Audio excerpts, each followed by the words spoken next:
light within our hearts, light within our thoughts, light within our words. May one and all and everything, blessed and loved ever be. Welcome. I am Sister Who. With me today on the show, I have David Slater. We were having an interesting conversation the other day. There's been much more discussion the last couple decades about autism and discovering how it really is a spectrum from extremely high functioning to extremely low functioning, but in every case it points to the brain being wired in a different way. Because I try to look at life as this integrated fusion of body, mind, and spirit, I keep coming back to the question of what does autism have to do with our spirituality? And why would that which is truly God create autism? Well, first of all, my perspective in it, and what I hope to bring to the conversation is that I have a lifetime as an intuitive. And okay. So what... And for anyone who's unfamiliar with the term, and to say I am an intuitive means... Well, and I went with a rather blanket term because of the fact that traditionally intuitive would be those folks that could see or understand things that aren't necessarily visible. And there were different flavors, anything from psychic to medium. Fortune tellers, mediums. Right.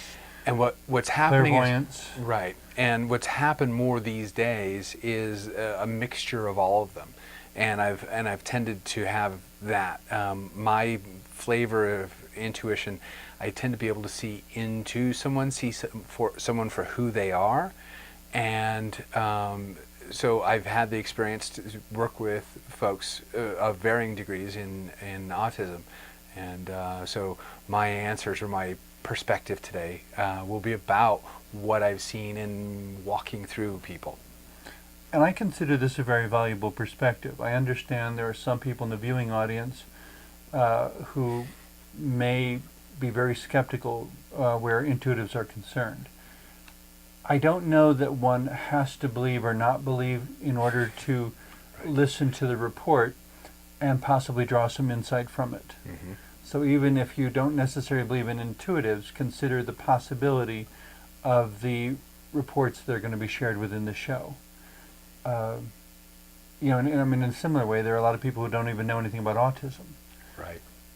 Or to understand that when you, as I've been told, if you've met one person who has autism, then you've met one person who has autism. Right. Because every case is different. Right. But it seems to have to do with the brain being wired differently. And from what my experience has been is that, in a sense, autism has many flavors. Specifically from experience from both of us is a lot of what's known as Asperger's syndrome. And which is the more high social functioning end. Low social functioning doesn't mean low functioning or retarded or, I mean, that's a terribly politically incorrect term, I understand, but low social functioning just means that whatever person is inside there has more difficulty communicating and relating to the world around them. In my perspective, and I've met low functioning Asperger's actually also, and again, I'm not a big fan of that phrase. Here's what it looks like to me is the level they're connected to the body. And being connected to your body, this is something so many of us take into account. When I intuitively go into, and again, I'm going to use a very blanket term, an average person, and I don't much care for that term, but it looks like a room, a structure, that type of a thing. There's an organization there.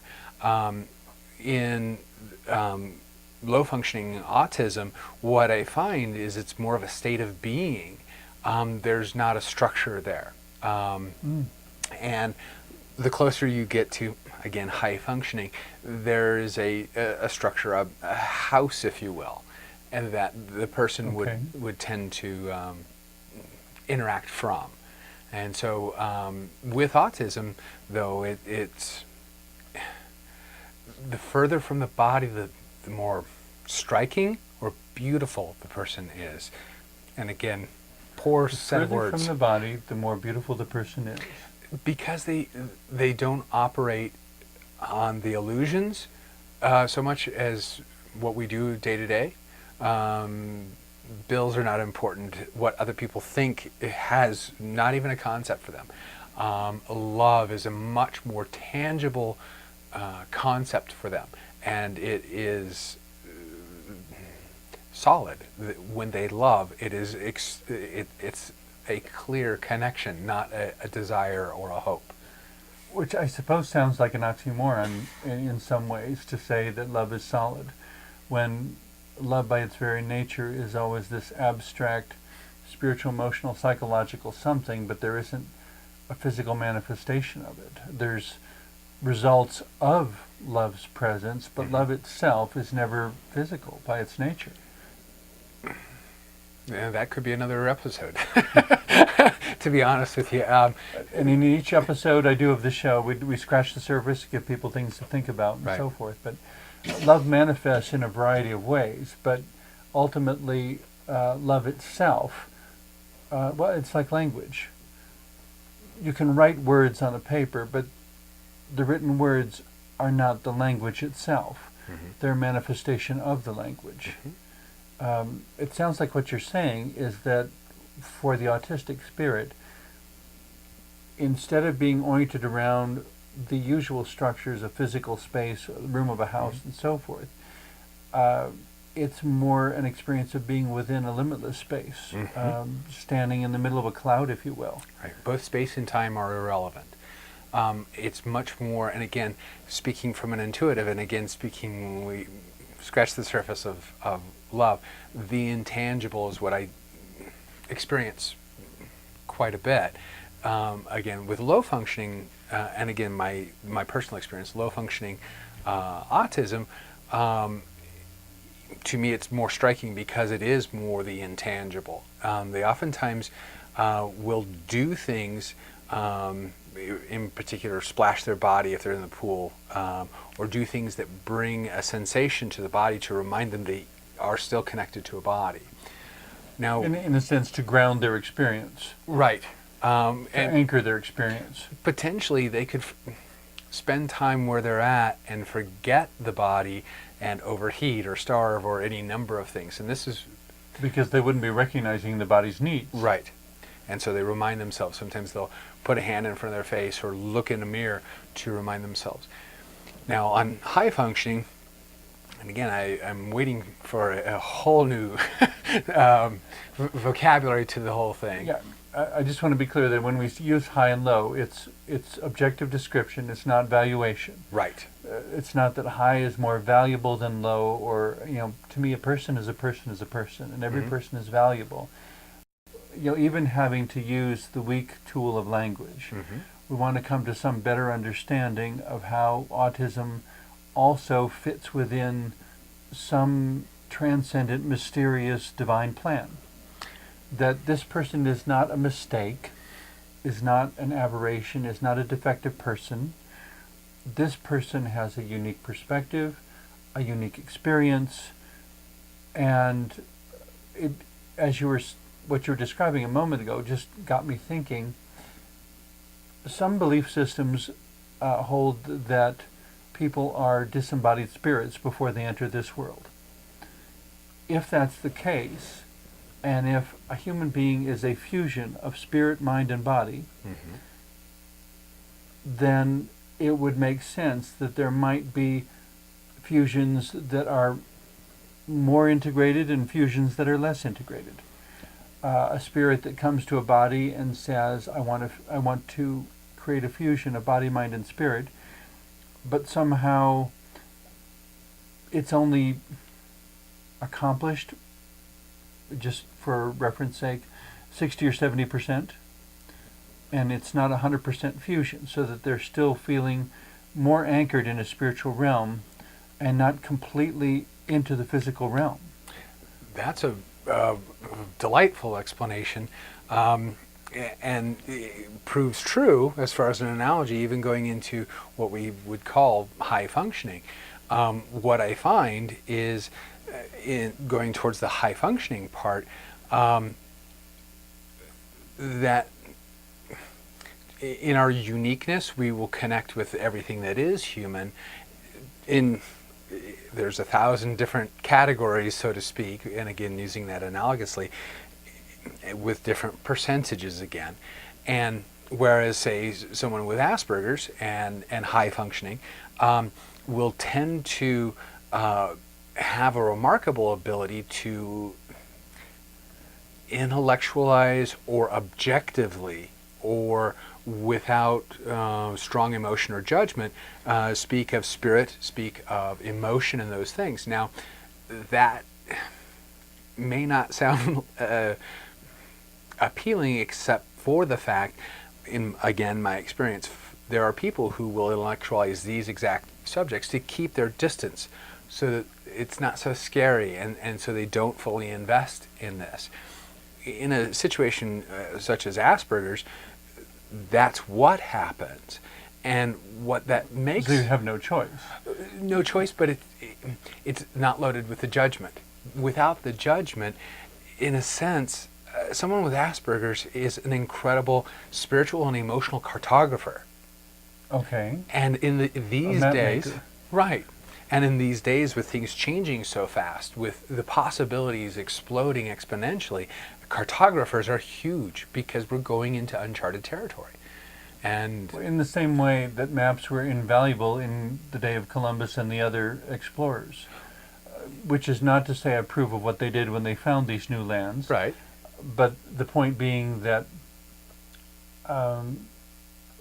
cartography to them was perhaps every bit as important as computer programmers are today. and without the aspect of judgment, you won't have the sections that say there be dragons there. Okay. It will be a very helpful, much more detailed Because map. the objective cartographer would simply say, it's the shape of the land, Right. and this is what I found there. It's not a question of good or bad. Mm-hmm. You know, and from some of our comments, it might be easy for someone to say that, well, people with autism might be more spiritual then. Perhaps, but I don't think we should go so far as to say being more spiritual or less spiritual is better.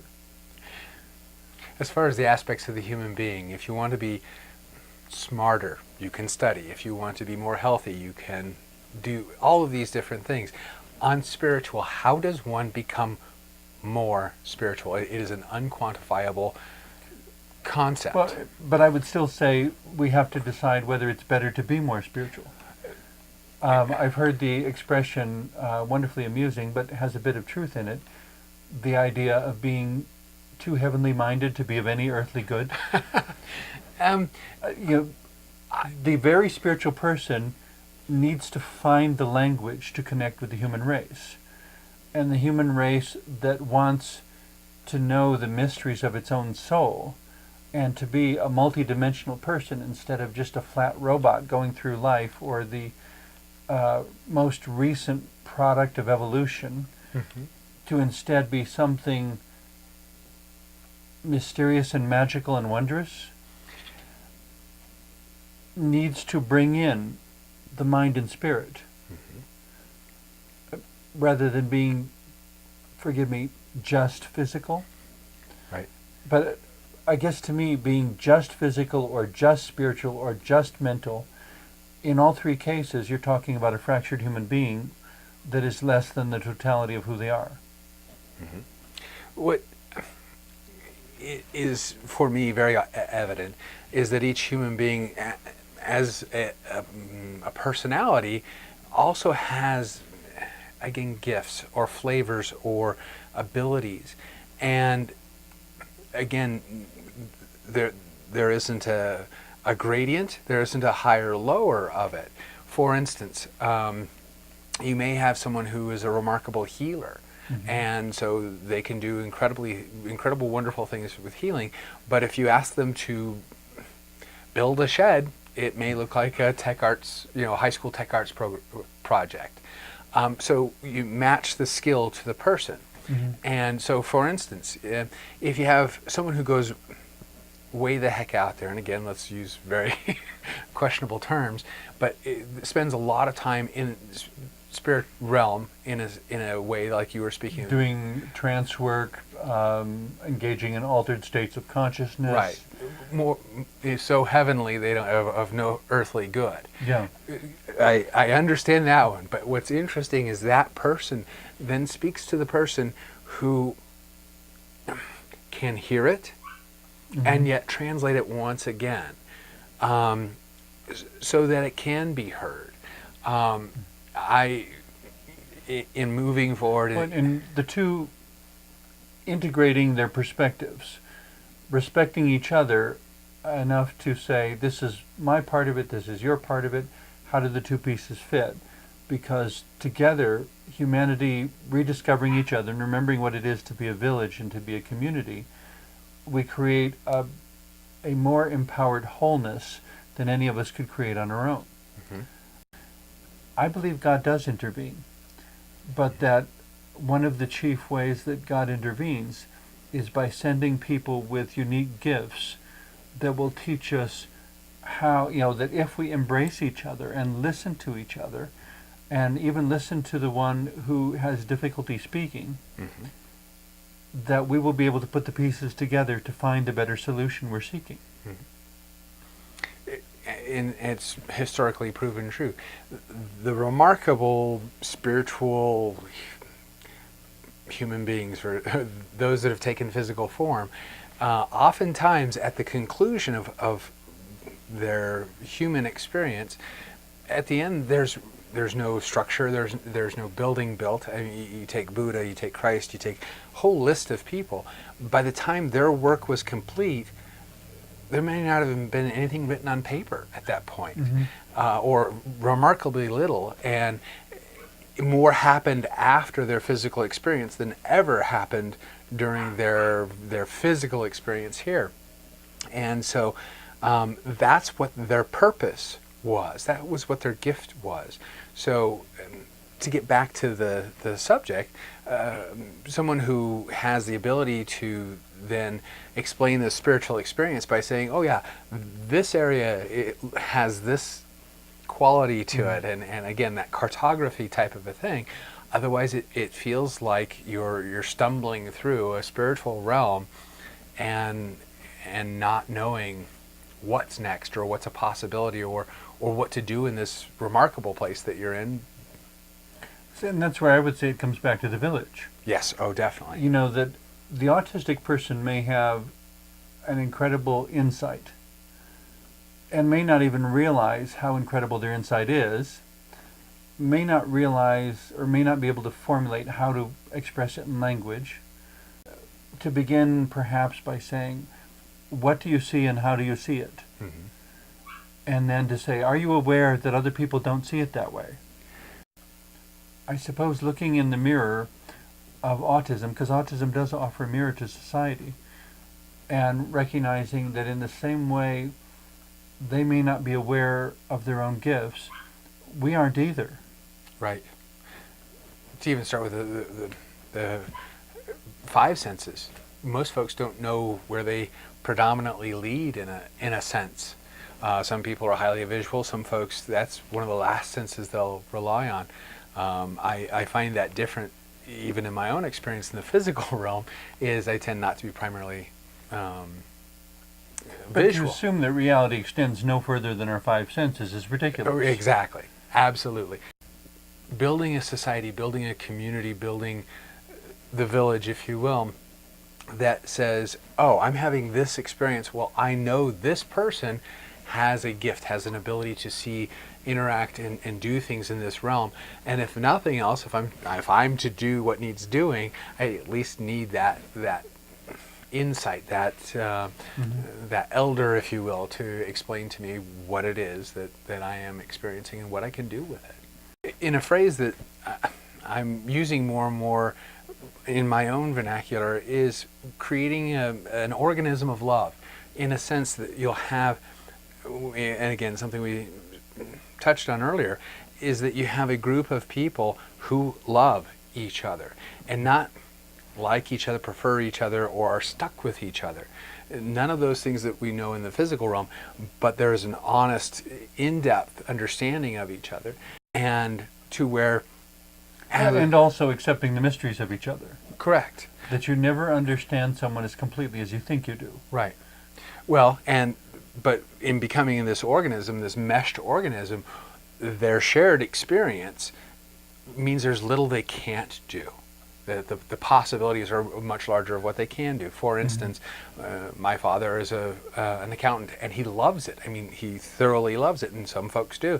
It's not genetic. You are not an accountant. I am not an accountant. At the same time, I also know I'm not stupid. But I would suggest that that could be one of his gifts, specifically included to benefit humanity, if humanity gives him the opportunity to make his contribution. You know, if the society around a person says, no, you were born and raised in a small town, that means you will go to work in the local factory. Right.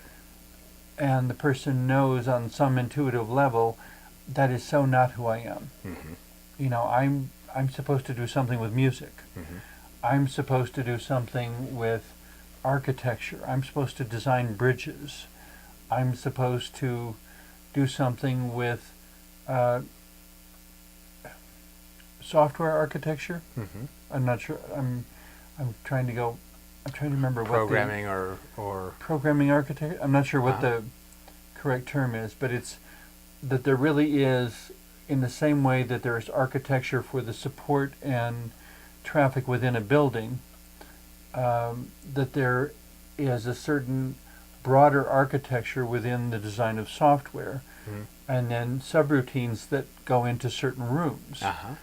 But you need to have a good overall architecture so that all these little subroutines can interact productively. Getting back to autism, you know, we've spoken of the high functioning being more of a cartographer.